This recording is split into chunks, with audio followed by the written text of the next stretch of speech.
Welcome into the Hockey Fellas podcast once again.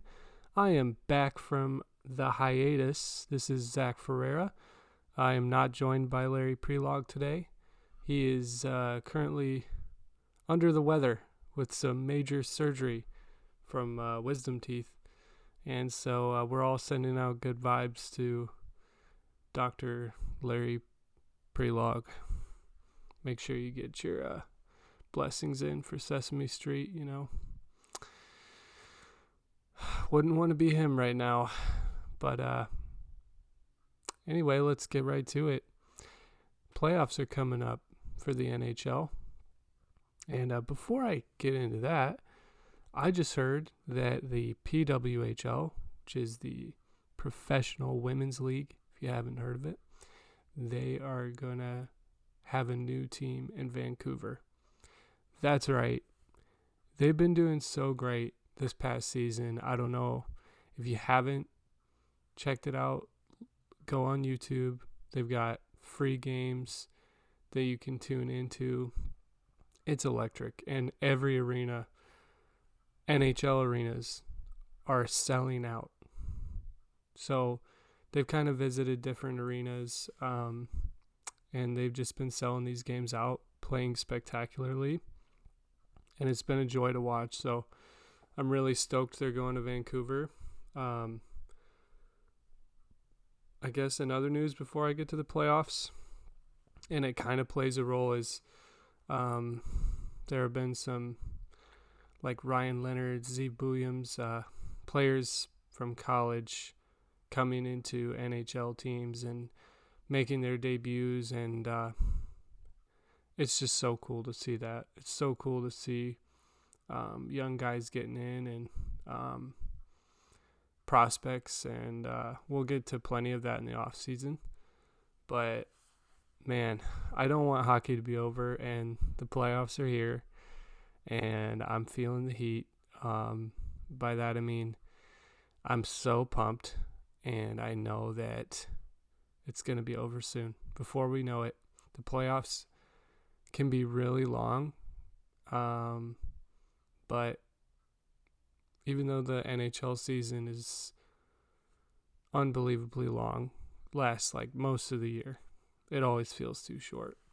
Like every off season, I just know I'm going to be itching to watch more hockey, and I've been playing hockey lately in a beer league, and I just can't get enough. So I hope you guys are feeling the same, and we can talk hockey. So I'm going to jump in, and I'm going to talk some first round matchups. So if you didn't hear, the Montreal Canadiens are in, and that's awesome. That's incredible. It was kind of between them and the Columbus Blue Jackets, and just spectacular, right? So they had a really great season. It's awesome to see those young guys. And then on the west side of the playoffs, you got the Blues and the Wild, who were both right on the edge, and the Calgary Flames almost got in, and I am very bummed. Shout out to my old friend Dave. He's from there, and I know he's disappointed. It just sucks, Anyone who's tuned into the Hockey Fellas before knows I'm not the biggest Blues fan in the world. I mean, it's been incredible watching the way they've been playing, like on an absolute heater for sure. Because I do like players on that team and stuff, but I just feel like Calgary deserved it. And like similar to Columbus, a lot of them knew Johnny Gaudreau, and they've had their share of rough seasons, and this season was just so cool. Nobody expected them to be good, and they were literally right there. I'd have to look it up, but I don't know if they were either tied or like 1 point back, but they didn't have the tiebreaker, so either way they wouldn't have made it if both of those teams won. And so it was close, and Also, for everybody who is, if you're a fan of a team that was like right on the precipice, like the Detroit Red Wings, for example, and you're feeling like disappointed, I know this can be brutal coming into playoffs, and I hope, you found your team that you can root for, and maybe we'll kind of get into some of that. Who to be excited about, who to be maybe concerned about. And let's jump right into that. So, like I said, you got the Canadiens, and you got the Minnesota Wild and the Blues. They're the wild card 1 and 2. And then let me take a peek here, and I think it was Ottawa was the wild card 1 for the Ottawa Senators is the wild card 1 for the East. So I'll just jump right in with the Ottawa Senators. Really cool to see them back in the playoffs again. Man, to be honest with you, I can't even remember the last time they were in. It hasn't been terribly long, but I'm pretty young, so I know I've seen them in when I was younger. But yeah, that's how long it's been. It's been a little bit. So stoked for them. Super cool. Man, I think there are a lot of really underrated players on their team. I think we got to see a little bit of that, in the Four Nations, along with a lot of teams that, like, if you're a homer, and you just, and no shame on you, if you're a homer, that's fine. What I'm saying is maybe you don't get to see a lot of players, and now you are getting to see that with international hockey back again. So I'm just pulling up their roster here, but I think Cousins has been phenomenal for them. If I'm not mistaken, he did move there in the trade deadline, and I always really like him. And yeah, what a phenomenal move. We all know the Tkachuk brothers. He's going to be an animal in these playoffs for sure. But Sanderson's who I wanted to talk about. I think he's a key on their defense. I do not see them as a cup contender. I just don't. But guess who their first round opponent is, guys? That's right. The Toronto Maple Leafs. So, look, we all know, anyone who's watching hockey, that Toronto Maple Leafs don't go very far in the playoffs typically. They got one second round appearance in an unreal number of years. It's been tough, but I will say in their defense, this is the best I've seen them look. I think even better than when they went to the second round. They look great. They look like a great team. I still do believe in that curse to some extent, and I think they have to prove it. Like you did at one time, that's not good enough with that roster. Like, that's just not good enough. And I think their goalies are stronger. I still don't believe in them to win a cup. But they could get past Ottawa. If I'm just going with my gut here, I'm going Toronto's going to have a home ice advantage in this. They finished as a D1, whereas Ottawa's a wild card 1. So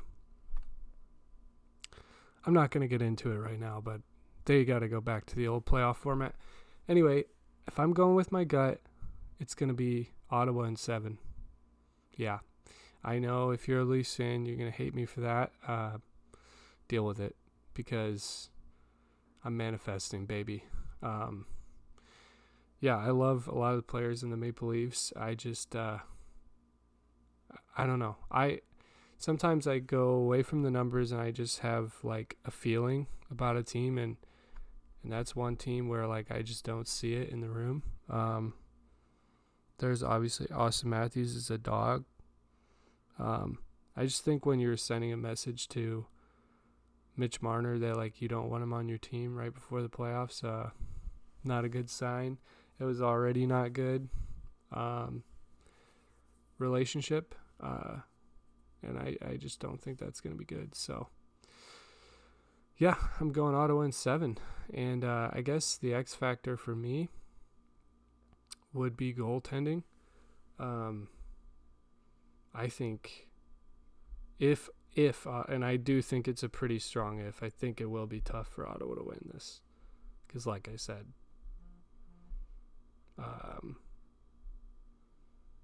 Toronto's a good freaking team. I think their defense is a lot better than it has been in the past. Like I said, their goaltending is better.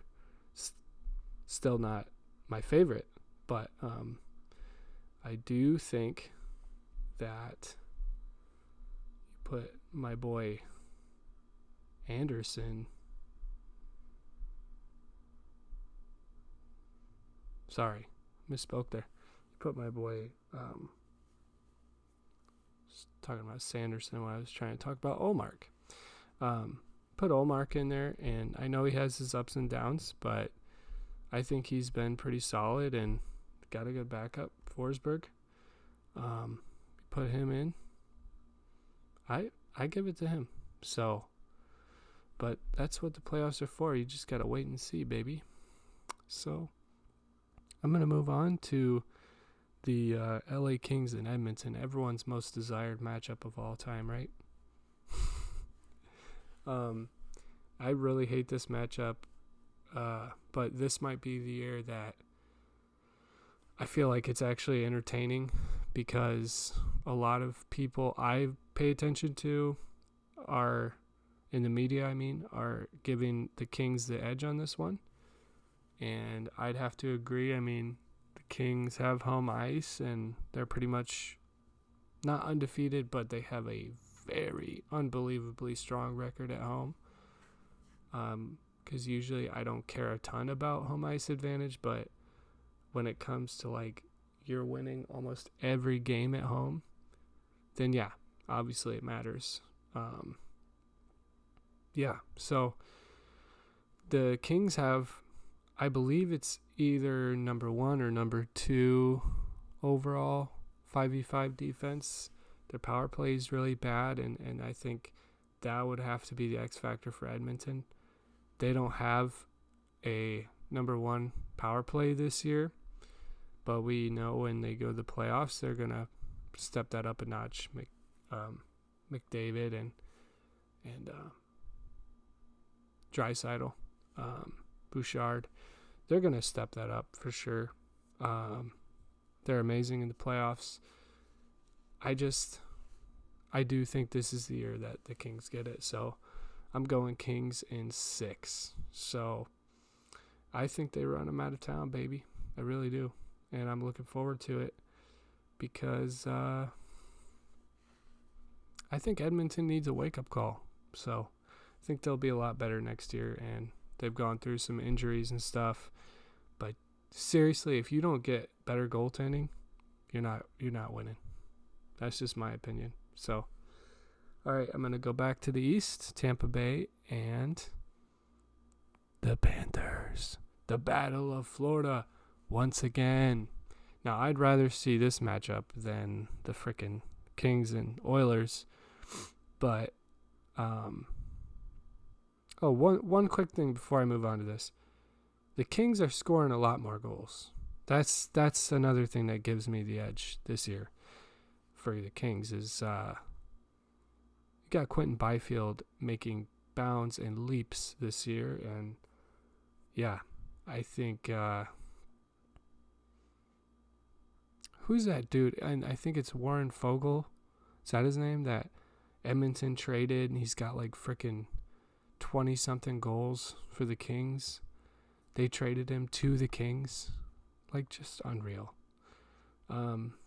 Yeah, like I said, I think goal scoring is up for the Kings, and other than the power play being my main concern with them, I think they're solid. They're set, So when it comes to Tampa Bay and Florida, this goaltending battle, I think this is the best goaltending battle of any of these round 1 matchups. This should not be a round 1 matchup. This should be a Eastern Conference final matchup, but whatever. Or at least second round. Vasilevsky and Bobrovsky, I mean, always give me more of that. That's freaking awesome. Florida seems a little bit weaker this year. Fatigue, whatever. Stanley Cup hangover. But it's real. You go like pretty much all year playing hockey. You're going to have a lot of injuries. You're going to have some struggles. So I absolutely still see Florida as a legitimate cup contender, but going through Tampa is going to be hard. I am going Tampa in 7. I could see this going either way. Really a 50-50 for me. I think Tampa is unbelievable this year. They look back to form, which is scary. They retooled, but you're still seeing some of the same guys. Vasilevsky's incredible. Obviously, Kucherov's still incredible. None of that's changed. Hedman's still very solid. But you got a lot of young guys like Braden Point, just unreal. You saw some of these guys in the Four Nations, and just crazy. If you've watched any Lightning games in the last, I don't know, since Four Nations, really popping off. I mean, I've loved watching them. So I do give them the edge. Whereas with Florida, I've been a little disappointed watching sometimes, and I know they had a big injury. Barkov was out for a while, and I can't remember if he's back or not. Matt Tkachuk is out. That sucks. Brad Marchand being there is incredible. I love that. I think this is going to be a heavyweight matchup, so I'm pumped to watch that. My heart wants Florida to win, but my mind thinks Tampa's going to win. So we'll see what happens, right? All right. I'm going to get to the Vegas Golden Knights and the Minnesota Wild.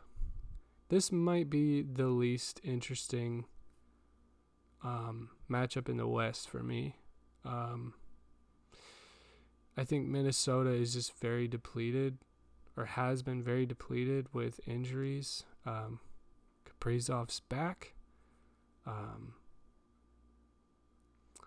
I think that they're an incredible team. They started the year so well. I give it to Vegas in 6, though. Vegas is just absolute steamroller. Literally, they are so good, and once again underrated. And they stink for that. They're big stinkers, if you ask me. Bunch of stinkers. But no, it's fun hockey, and I like Minnesota a lot more as far as my bias, but I want to see Kaprizov get it. I think we're all rooting for Kaprizov in this one, right? So here's to hoping he pulls it out and just dominates somehow, just drags them to victory. I think their X factor is, of course, Kaprizov, but is Aiden Hill not being good. So Aiden Hill's been in the postseason a couple times. He's been very solid both times. I'd say his path to the cup was easier, but still, you win a cup, that it means something. It really does. So, but I see Aiden Hill kind of like I see Jordan Binnington, where he has amazing stretches and he has bad stretches, and clearly he can play in the moment. It doesn't faze him when he's that young. That was crazy for Aiden Hill.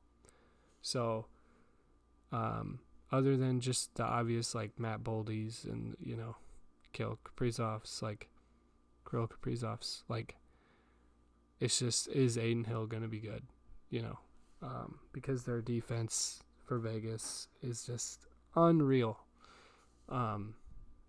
Jack Eichel's amazing. I think we've seen that. So, yeah, unfortunately I'm giving that one to Vegas. So, back over the East, I guess I'll Carolina and New Jersey, which is my least favorite or least interesting Eastern matchup for me. I think New Jersey's kind of weak as far as like just unbelievable injuries as usual. Like it's just every time I think they're going to be so good, they have all these injuries. And if I'm not mistaken, Jack Hughes is just done. Like he can't play. So that they're not winning. They're just not. If they do, I'll be shocked. That'd be cool. That'd be really cool. There's a lot of young people on this team that I think deserve to see that, and that'd be a fun story for sure. But yeah, I have honestly, I don't know who I believe in less with their matchup, them or Minnesota. I probably New Jersey. I probably believe in them the least between those two. So I think Carolina is just a unreal team. I don't think they're great in the playoffs, but the first round, they're usually great. So, yeah, I think Carolina takes care of business. They slow it down, play some very boring hockey if you ask me, but it's better now than it used to be. It was fun with Jake Gensel, and don't get me started about Mikko Rantanen. But yeah, he's moved on to Dallas, so now they're back to being pretty dang boring again. But they do have Logan Stankoven, right? Isn't that who they got back? Who's been very good with them. Sometimes I get the names mixed up, so I'm just trying to think. Yeah, Logan Stankoven, that's what I thought. He's been good with them. And I think that matters a lot. Carolina's always getting these amazing players. Seriously, it's crazy how many good players they have. But yeah, I give it to them in 5. So yeah, I know some people think New Jersey's coming out of that one, and I just don't see it. So we'll see. All right. I'm just going to take care of the last Eastern one before, or wait, no. I'll go Winnipeg and St. Louis. Yeah, I'm going to wait a second on my pick. See if I can talk myself into something. The Winnipeg Jets, they got lit up by Colorado last year. I think they lost to Vegas the year before. And there's a narrative going that I myself have perpetrated and, bought into, that Hellebuck is just bad, like in the playoffs. Wins the Vezina. He's going to win the Vezina this year. He won it last year. Got destroyed by the Avalanche last year. Embarrassed. Literally embarrassed. There's no doubt about that. He was not great in the first game. Sorry, the second game. But other than that, it wasn't his fault. If you watch that back, it was just Winnipeg just collapsed. They could not handle the speed. They just didn't handle the moment well. I don't think the coaching was good. St. Louis is a different team. They are very good. They are kind of just running on vibes right now. Kind of like a Montreal or a Minnesota, you almost barely expected to even be here. So, the classic narrative, there's less pressure on those teams, and there's a lot of pressure in Winnipeg. There always is, right? So any Canadian market, there's a lot of pressure. So I could see St. Louis winning, but I'm trying to decide if I'm manifesting or if I'm picking with my mind. I'm gonna go St. Louis in 7. I do think Winnipeg. You put Bennington and Hellebuck against each other, and one of those guys handles playoffs well and one of them doesn't. So, yeah, that's a stupid way to say it, but I think when it comes down to it, the vibes versus the pressure, I just think Winnipeg showed that, yeah, maybe that's stupid. I don't know. Because Winnipeg's objectively way better as a team. Way better. That's just my gut, though. I don't know. I could easily see it being like Winnipeg in 4. I don't know.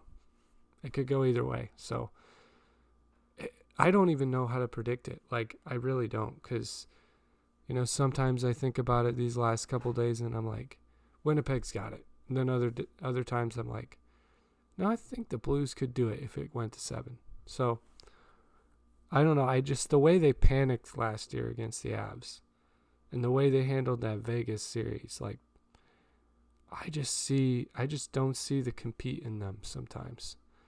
Whereas, like, when teams run off vibes, like, the underdogs, yeah. So, I don't want it, but, yeah. There you go. Washington, Montreal. This one's fun. Washington has been a fantastic team this year, and obviously Ovechkin got the goal record, and we're all stoked about that. That's so cool. But I mean, their shooting percentages are pretty high. Like the PDO stat, the luck stat, pretty high for Washington. You could see that coming down in the playoffs. We all know how it's a different beast, right? So, yeah, I'm curious to see what happens there.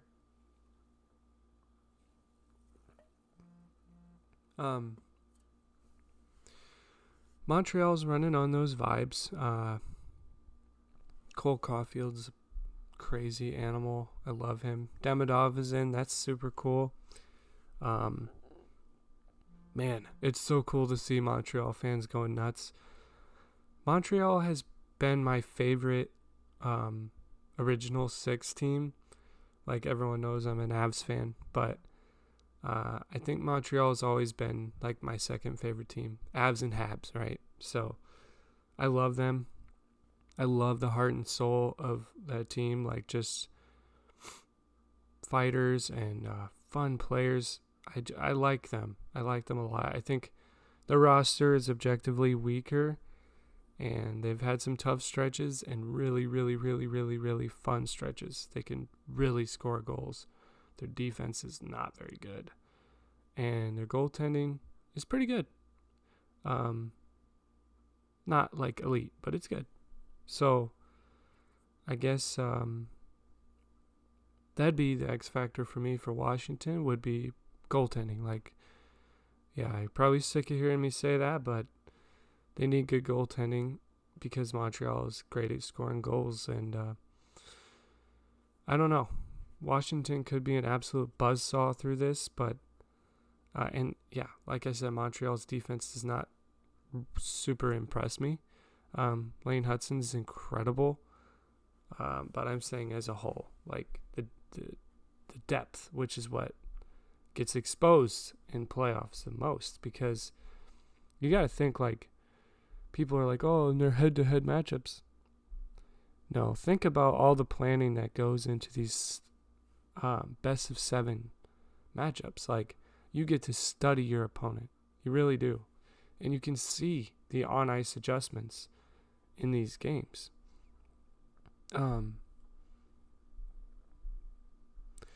I'm having a hard time making a pick on this one. My heart says Montreal in 7, just because that's what I do. But my brain says Washington in 6. You know what? Screw it. Going with the heart. Canadians in 7. Let's go, baby. No, there's a good chance Washington comes out of this. Just unbelievable players on that team, and I'm stoked for that matchup. I think it'll be crazy seeing those Habs fans again going wild. But yeah, how about that goaltending tandem for Washington? Logan Thompson and Charlie Lindgren. Just crazy. I don't know how to say his name, but Montembeault for the Canadians, he's at a 902. So not amazing. Backup has a 909, but solid enough, right? You can get by. Pretty good because everyone's goaltending's down, like overall. But yeah, like I said, I could see Washington pulling this one out easily. All right. Yeah, let me know your thoughts on that one, because I think that one on the Washington side of things, I think I could easily be wrong. So if someone knows more about the Caps, actually I'm going to get my haircut soon, and my barber is a Caps fan, so he can fill me in. And I'll get back to you on that, guys. I'll be covering the playoffs for sure. So, finally, in my opinion, yes, I'm an Avs fan, but everybody, every hockey fan loves Dallas and Colorado matchups. Whether it's regular season or playoffs, they're always crazy. For real, these teams were made to destroy each other. They're just the wildest games ever. Just unreal. I don't know. They are so talented, both of these teams. Fully healthy, I would have loved to see this even more. I just heard Jason Robertson is out. He's in a knee brace. I don't think they officially said he's done for the season, but it's not a good look. He's in pain. For some unknown reason, they had him playing in the last game of the season instead of resting him.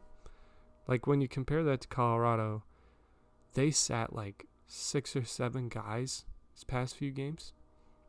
McKinnon literally just nuked his chances at the Art Ross because he was winning because he needed rest. He tweaked something a little bit and he could have kept playing easily, but no. He sat out. Cale Makar sat out. A bunch of them sat out. A bunch of them. And they kind of cycled some guys too so they could get rest. Because it didn't matter. There was there's nothing in the standings to fight for. Same with Dallas. There was a brief thing a few weeks ago where they could have caught Winnipeg, but then they were playing booty for a while, so they should have rested guys, and I feel so bad for J-Rob. I love that guy. I love so many players in Dallas. And speaking of that, Miro Heiskanen, I talked about this in the Four Nations, but Heiskanen being out was a blow to Finland for the Four Nations. He's still out, and he's ruled out for Game 1. And the way they were saying it sounds like he's not going to be back in round 1, but it's possible late. And I don't think so, though. I think he's done. Definitely for the first round. And I think even if he did return in later rounds, I don't think he's going to be fully himself. And that's what they need. Because guess what? Lyubushkin, the left side of that defense, at least in my opinion, is just not cutting it. Not against the Avalanche. Not against the Vegas Golden Knights. You know what I mean? This team is so good. Their offense is literally, ask someone else, they might say better than the Avalanche. I don't think so because they don't have McKinnon. But as far as depth, their first line to third line is almost indistinguishable as far as you don't know which line is the first line some days. They're just so good. Their offensive depth is crazy. But yeah, when you got Cody Ceci and Lyubushkin and Matt Dumba, what the heck is that? No, that is not a good defense. And they've been seeing those struggles. Yeah, their overall record's amazing. But if you look at their play and their shot totals, I was talking about offensive depth, yeah. But go watch the way they've been playing the last 20 games. Oh my God. And you can say it's just because, they aren't playing as hard because they don't have as much to fight for or anything. Sure. Or the offense started drying up a little bit and their defense is just so bad and they got tired and I think they'll kick it back up in the playoffs. But like I said, when you got those two key guys missing, it's a huge blow for them because in Ottinger, he's not exceptional in the playoffs, and he was one time. Unbelievably exceptional. He's just good. Solid. But I think if you want to beat the Avs, you do have to be exceptional. And I'm not talking about past years, 2 years in a row, Nichushkin goes out, player assistance program, and then Devon Taves is injured, and the round with the Kraken right after the playoffs, right after the Stanley Cup win, where they were just terrible. They had horrible injuries all year, and then Makar got suspended. I'm not talking about that. I'm talking about like what they usually are in the playoffs when they don't get cursed. I just don't think they're going through them. I don't. And if you asked me this 20 games ago, I would have said Stars in 6. Right? But I'm going Avs in 6. So it might even be 5, to be honest with you. I hope it's 6. I hope it's the Avs, and I think it will be. And here's why. Not just a homer take, but here's objectively why. If you watch early Avs games with Georgiev, with Casey Middlestat, with Ross Colton as the 3C, with Mikko Rantanen on the wing, they were going nowhere real fast. They retooled. They literally redid their whole roster. Skated 48 guys this season. Finally nailed it down.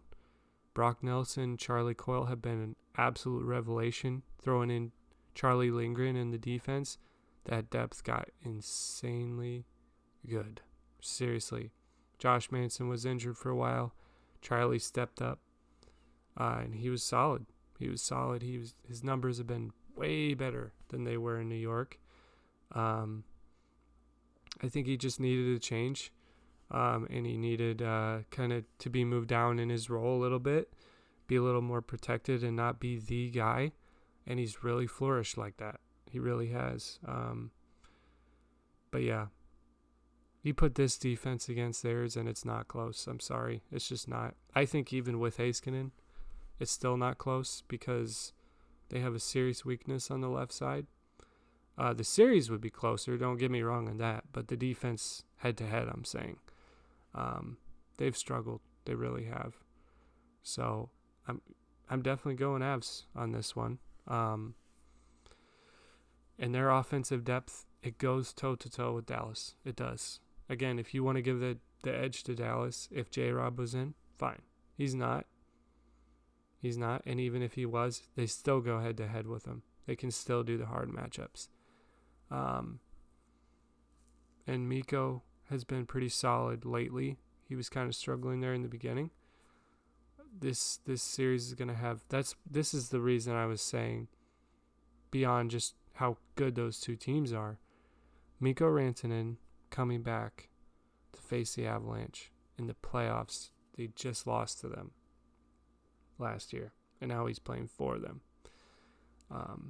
I don't think any of the players are mad at each other, but I think that it's going to hurt for Mikko. I do. And I think it's going to be distracting a little bit, but I think he's a very fierce competitor. He was, still is my favorite player in a lot of ways, and but Landeskog is back, baby. So that's the captain of the Avalanche, and 3 years he's been working really, really, really hard to come back, and he finally is. I mean, you throw all these things together. I think even if Nichushkin did go out, I think having Gabe Landeskog back, they can get through it this time. I don't think Nichushkin's ever going to play in the NHL again if he does it, but I hope that doesn't happen. He's a phenomenal player. I will say, if that happens, Dallas could win this.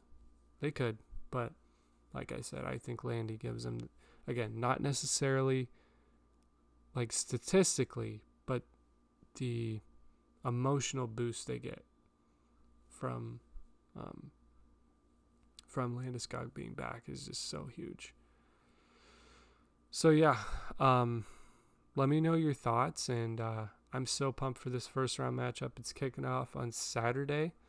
I believe the Blues and Jets are going first, and then the Avs and Stars. So we get to the East next, and yeah, it's going to be a long one, guys. And whoever comes out of that matchup, Avs or Stars, they're probably going to be beat up. It's probably going to be a long one, 6 or 7. Who knows? Because regardless of if they're missing players or not with the Stars, it's going to be heavyweights, right? And it's not fair that that's a first round matchup. Everyone's been saying that. It's redundant, but it's true. They've got to change this playoff format. So I think that's my main thing is we can see that people don't like it. We can see that we're getting the same matchups and no diverse matchups and no... It's just, I don't like it. They say it builds rivalries. I don't think so. I don't think that's how rivalries work. I think they happen kind of on their own. But yeah, I'm stoked. I want to see your guys' picks. You know, go on NHL.com, submit your bracket, and go ahead and tag us in your story at the Hockey Fellas podcast. And Larry and I will probably do a reaction to it, you know, if we like it or we think it's crazy. Yeah. And maybe we'll post ours soon. So looking forward to it, guys. Yeah, I didn't go too in depth on every team, but I kind of wanted to just give my brief thoughts. And yeah, take it easy, guys. Thanks for tuning in.